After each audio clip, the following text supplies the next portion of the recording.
Hello, welcome back. It is week 148 on Out of the Line podcast. I'm Jeff with my co-host Alex. As always, Alex, it looks like with that Celtics hat, you're doing pretty good. I am flying high, Jeff. And to quote the great Jelly Roll, I only talk to God when I need a favor. And I tell you what favor I don't need is these guys, because they get it done themselves. The favor I am asking God for is to put Jelly Roll in a body bag.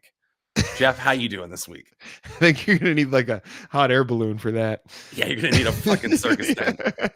I only talk to God when I need a favor, and that's just him trying to put his pants on. Imagine, I bet you the first time he like sang that song was in the bathroom, and I bet you the acoustics sounded like really, really good in there. Oh yeah, and I Yeah. think the favor he needed is he's such a large gentleman that the toilet went up inside of his butt when he sat on it. He's like, "How's Jelly Roll getting out of this one?" Yeah, he does a different kind of direct deposit. Yeah, Than us Skinny regular Bank won't Americans. recognize that. Well, we have a I think a pretty exciting episode this week. We're going to talk about Vince Staples and his album Dark Times. Vince Staples, like underrated, very prolific artist. You know, the albums he comes out with aren't overly long, but nice little chunks of some good flavor in there. So we'll get to that a little later. But first, I want to mention that Sturgill Simpson had claimed for a long time that Sturgill Simpson was done after 5 albums. And he mentioned in an interview that I think it was for Rolling Stone that he wanted to get a band together. Kind of like, I think it was, what was Sunday River or something, whatever his band was previously. He wanted to get something together. I don't know if it's a rock band or a bluegrass band, whatever it is.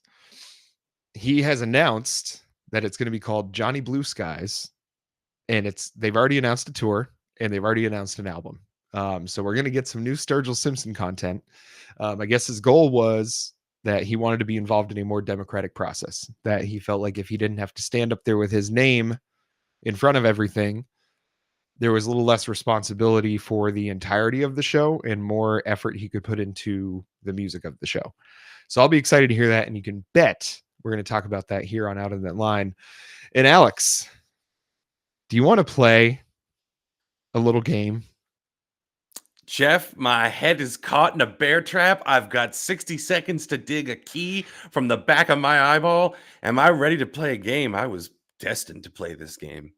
All right. Well, we'll see if you're ready because we're going to start February 22nd of this year. The 32nd annual Grammy Awards are presented in Los Angeles, hosted by Gary Shandling.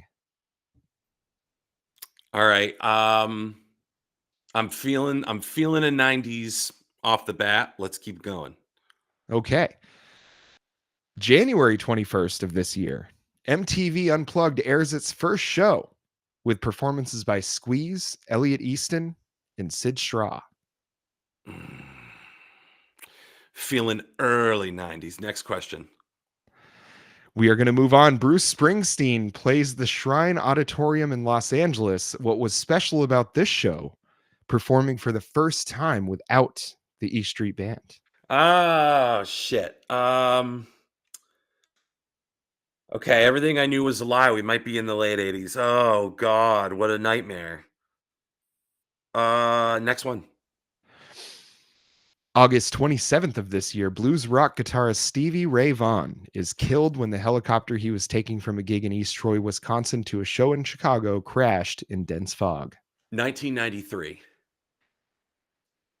American hard rock singer, songwriter Michael Bolton switches to pop and has his first U.S. #1 hit with How Am I Supposed to Live Without You? It went #3 in the UK. 1987.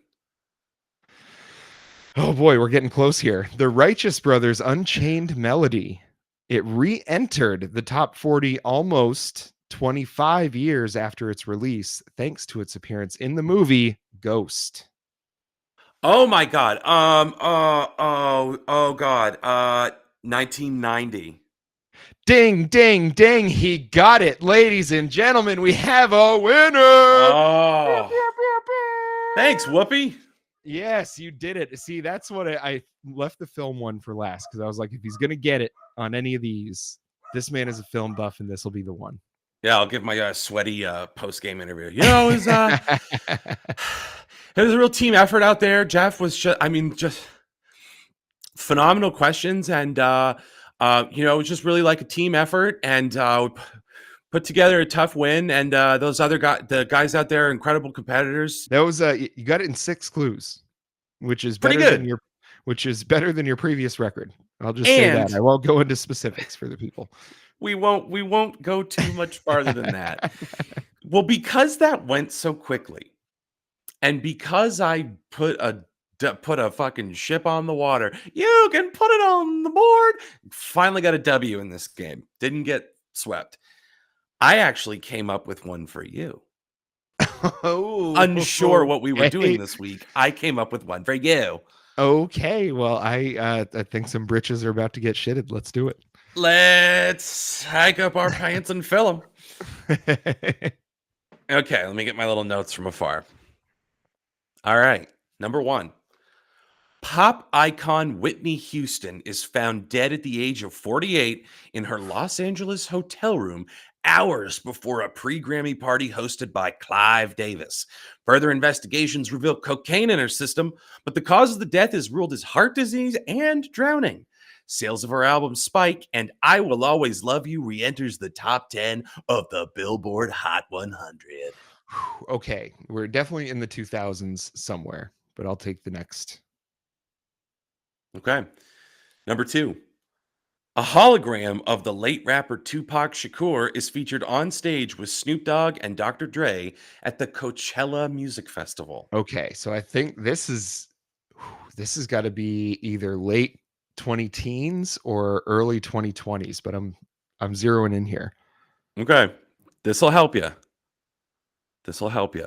Number 3. Adele's 21 was the best-selling album in the United States, selling 4.4 million copies. However, this was the second year in a row that 21 topped the year-end charts, making it the first album to do so since Nielsen SoundScan began tracking sales in 1991. So this is a tricksy one because 2 years 21 was on top. So what are you I'm thinking? going to give my first guess 2017. The Artist won Best Picture at the Oscars, becoming the first silent film to win the award since 1927. Next. See, it was a silent film on a music podcast. I mean, it just. Number 5. Maybe this will help you. Gangnam Style by Psy becomes the first video to reach 1 billion views on YouTube. Oh, a billion. Okay, so it had to have been on there for a little while. I'm going to say 2016. Randy Travis is involved in a number of legal incidents, including a drunk driving incident where he was found sitting nude outside of his wrecked vehicle.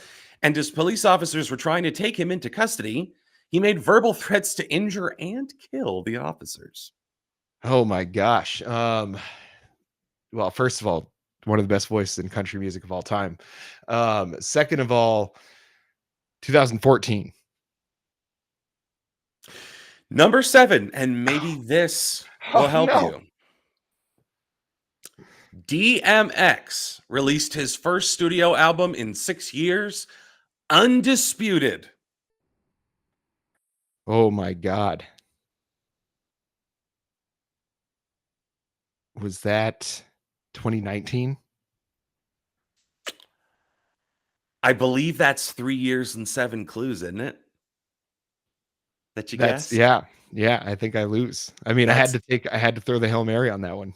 And I respect the hell out of it. Yeah. And I left that one for last, thinking, if anything, the DMX nut inside of him is going to pull this one out. Jeff, I'm sorry, the year was 2012. We were looking for 2012. Oh, I 2012. was off. See, I got myself talked into the late teens. Hey, it happens, man. Man, I usually find That myself. hologram thing was a long time ago, huh? I remember when that was a big deal.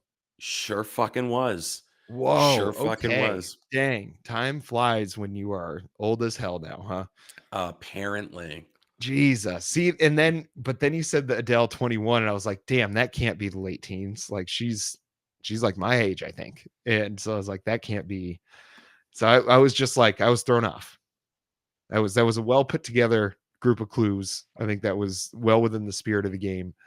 We're 1 for 2 in this. Collectively, we have a win today. Between the two of us, we have a win. I like it. Yeah. I like it a lot. Yeah. Teams get rings, okay? That's how player doesn't get his own ring, the team gets the ring. It's a real team effort out there, Jeff. It's a real, like, you don't get that W alone. You can only achieve this level of success through teamwork, not unlike doing a podcast on youtube.com/C/out on that line. That's right, folks. We use that as a transition into the plug. I'm not going to make it long. We're going to try to make this a nice, lean but meaty episode. So let's just all agree that we've heard this a million times.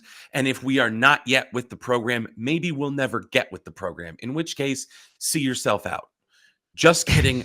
Don't go anywhere. Stay right here at youtube.com/C/out on that line for episodes of On the Record, singles. We're doing weird shit with singles now. Reaction videos, the podcast. The possibilities are endless. So keep it parked right here. Notifications, likes, subscribees, comments, all the love possible at youtube.com/C/out on that line. Back to you, Jeff. Oh, that was an emotional roller coaster. I love that one. I do want to shout out the previous episode that you and co-host of the pod at this point, Tanner, did about the cover of the Stop Making Sense album by Talking Heads by various artists, as they put in the title. I think the folks can go ahead and check out that On the Record, which is the previous video to this one. So you probably only got to scroll like right down there to find it. And you'll find out what Tanner and Alex thought of that. That whole experience, I'll just say. Well, what do you say we talk a little bit about our good friend of the pod, veteran of the pod, alumni of the pod, Vince Staples, and his new album, Dark Times. Now, is Vince Staples somebody that you've listened to in between when we've like talked about him? Because I think we did the self-titled album. Did we do the Ramona Park Broke My Heart album as well? We did not. We covered the self-titled, and it is part of the Lost episode alongside Lucy Dacus.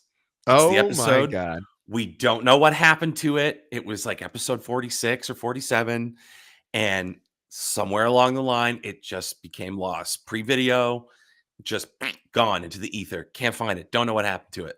So it's kind of buried in lore. Vince Staples finally going to get his due on the show. So I guess I'm curious about your past experiences with Vince Staples to kick this off. So my first real experience was the album that we listened to, the self-titled album. But since then, I've listened to that one quite a bit. Probably since that episode. I mean, that was 100 episode almost 2 years ago. We did that. It must be that. Since then I've listened to that album probably a couple dozen times, I would say at least. The Ramona Park Broke My Heart album is also fantastic. I like that one in the same way that I really loved Kendrick Morale's Mr. Morale and the Big Steppers. I think a lot of people might kind of conflate Vince Staples and Kendrick Lamar. I think they're similar in that they're great storytellers, in that they're obviously great with vocabulary and finding just kind of creative ways to say things. I think they have a very different approach to the music itself. I think Vince Staples is probably plenty capable of participating in music as competition. I don't know how interested he is in doing that sort of thing. He's notoriously pretty quiet about himself. He's very funny on Twitter, but he also has he is, to me, I think a better version of Childish Gambino. As far as his ability for storytelling, kind of how compelling he is consistently, even on something that's a very lo-fi sort of feel, which a lot of this album is. He keeps you very interested in the ways that he can tell a story, and the ways that he makes it. If it's not from his personal experience, it sure sounds like it. The storytelling with this one, to not bury the lead, is absolutely the thing. You're right. I would say part of what makes it successful is it's conversational, and not conversational like thin or low effort, it feels like the emotional stakes are not as high. You know, that we listen to a lot of music where like i- the emotional content is right in your face. For good and for bad. Again, I hate to dunk on her because I love Paramore, but the Haley Williams album, it was like, you're too close, man. You're too close to my face with that. Vince Staples, I think, is able to not even necessarily compartmentalize, but he is able to look at the things he's talking about and express himself in a way where there's not so much an urgency as a redeemed word for us, authenticity. These feel like songs where he allows himself to have fun, isn't trying to be overly clever, is just kind of taking the first thing that comes to mind and running with that concept. And the result of it is like a really easy listen. This is not demanding, but it's not low effort. It sucks you in with these fun, I would almost say like water cooler rap or, bonfire rap. You're sitting around shooting the shit, talking about these old times. There are a lot of themes that come up about, then and now, credibility versus selling out. There's a lot of that all over the album, and we'll get into that. But I do think I agree with you to underscore the point that it's really kind of a storytelling album without getting out too far ahead of itself. Yes, and he is. So one thing I mentioned him, he's funny on Twitter. He's just funny in general. Like if you listen to any interviews that he has done, he's a hysterical person. And he starts out this album, and the album's called Dark Times. And so you go into it, and I feel like it is just all like a kind of monochromatic color on the front of the album. It's got like a little bit of variations, but it's like shades of black on the album cover. Um, but it starts out like an intro track called "Close Your Eyes and Swing," and it just says, "To live is to be like the gentleman in the tree."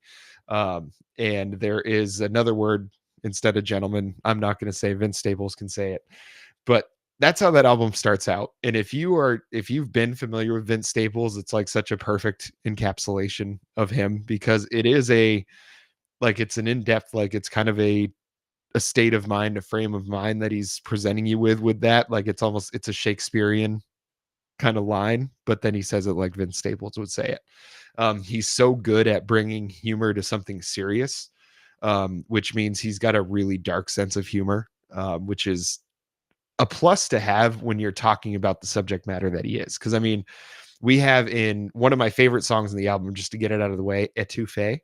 Um, Mm. yeah, fantastic song. But that's how it be happening. This is for all my gentlemen trapping out abandons, for my ladies on stage ass clapping transactions because your mama need a mansion. And it's such stories like I don't relate to. I didn't grow up like that, but the picture he paints makes it very easy to envision like all of these things happening through Vince Staples' eyes, and you kind of see it through his humor because he's writing it that way. Even though these sort of things would normally be very sad, like DMX would probably have a very different take on explaining these things happening, or Grandmaster Flash may have a very different take on explaining these sorts of things happening versus Vince Staples, who's going to make it funny no matter what. Yeah, and one thing that the album really steers into is cleverness over profundity and making those observations fun. So, like, when he says certain things, like, okay, so this is not necessarily related to the album, but I watched a preview for his Netflix show. I was like, I kind of want to get a sense of what this is about. And the preview that they have on Netflix is him and a bunch of other guys robbing a bank. And long story short, they go into the vault at the end and it's totally empty. And they're like, we were the second robbery today. And the guy goes, no, you were the first. He's like, what are you talking about? All the money's gone. And he was like, earlier today was a heist. This shit is a robbery. And it's just like that small distinction. It sounds dumb when I tell it, but the way that it was pulled off, you have a sensible chuckle. It's clever. Um, and I think this album reaches for a lot of cleverness and a lot of very fun. accessible attention to detail. A lot of the time, it results in really memorable hooks, like on Etouffee. In the Hmm. ghetto, like a Martian crash landed. I mean, it's a very hooky album. They're all over this. So in addition to like very memorable lyrical content and very like amiable storytelling, is that musical element that's in there, that like very California rap aesthetic, which has changed since the 90s. Like the line from Tupac to Vince Staples is a squiggle. But there's still something about that kind of, I think Lord exemplified it on Solar Power, whatever, her last Solar Panel, the last album. That's all it's good for. Um, but that kind of California, like, I'll act like I don't give a shit, but I give a shit kind of sensibility, except with him, it's not a cry for help. It's an opportunity to match these conversations that he's having with us to a really fun sound. Hmm. And that Etouffee, fantastic. Shame on the Devil. Another, if you want to talk about hooks, that one's got it. And that's so the thing is with Vince Staples is I don't know if this is a general criticism. This is the one that I would point out is kind of the same thing that Kendrick ran into for a while, where it's like, okay, well, he's obviously great at this, but where's the hit? You know what I mean? Where's the number one, takes over the world for the summer kind of hit? And I don't know if Vince Staples even cares to have that kind of thing. This is the kind of album where if you're having a summer party, you put this kind of album on because it's got a great like vibe to it. I hate using that word. I hate using like a this ethereal kind of language to talk about the feeling the album gives me, but that's exactly what it does. I think that when you sit there and you listen to how he's telling these things, and when he starts out in Black and Blue, let me pull up the lyrics here. Um, like tears fall from the sky, minding the hooligans. I think I'm losing it. Hope you're along for the ride. So he's already talking about how he is vulnerable about his mental health. And this is the first things other than that intro song that he says on the album. Buckle the seatbelt. So many want me to crash and die. So he's talking about people that don't necessarily like him. Maybe they don't like hate him, but they're certainly not wishing him success. And so he's like, I need to put on a helmet. I need to be my own protection against this kind of stuff. So putting on his seatbelt, I almost think of it as like this, that's his songwriting. That's his like making the music is putting on his seatbelt. That's how he gets rid of these things that are negative and trying to like bring him down and keeping him from being, a success and kind of who he wants to be. He's it all really sounds lighthearted, but if you really listen to the lyrics, and this is kind of stretches back through all the albums I've listened to of his now, that there is very, very serious, like both kind of political, social messages going on underneath all of this. He's not outright saying it like Run the Jewels might or like Macklemore might, but he's talking about life in these areas that is that way for a reason. It's it if you listen to it and give it the real thought that it deserves, you understand life is like this for a lot of people for a reason. And a lot of folks will look at what happens in those areas and think it's all just based on behavior that everybody's predisposed to and not the decades and centuries of funneling people into certain areas where it's going to get violent when there's a lack of opportunity, and it's going to get tough to live there when there's a lack of opportunity. And he does such a good job at humanizing all of that, like bringing these stories, centering them directly on people when he's telling these stories so that you have something to put that on. Like you're thinking of that girl up on stage because she's trying to provide for her mom. Or if you interpret that line a different way, somebody trying to buy something for their girlfriend or their wife or their baby mama. You know what I mean? So it's there's different angles you could look at that, but they all kind of get to the same place, which is these people are struggling. This kind of life is a struggle, and I'm here just to kind of point that stuff out. It dovetails with this idea of private in public. We've talked about it before. It's definitely like a theater thing, where you can kind of experience that vulnerability and put that out there to an audience, and they buy it. They see this as like your intimate thoughts. You're able to do that. There are a lot of intimate thoughts that go down the road that you're talking about, and others, a lot about upbringing, and they want this, the studio wants the old Vince, and the people want the streets back, and do you belong anymore? Again, in the ghetto, I'm a Martian. So there are all these questions being asked, but they're being asked in a way I imagine he thinks about them in his mind. Because I think delivering a social message, like you were just talking about before, there's a different way you're going to talk about it to other people versus the thoughts you're having in your head, like that dialogue. And without it coming across as stream of consciousness, it comes off as a guy who really knows himself. I think even amongst people questioning, have you sold out? Why aren't you taking it back to the streets? What is Vince Staples about these days? I don't feel like that troubles him. It's an observation because he knows exactly who he is.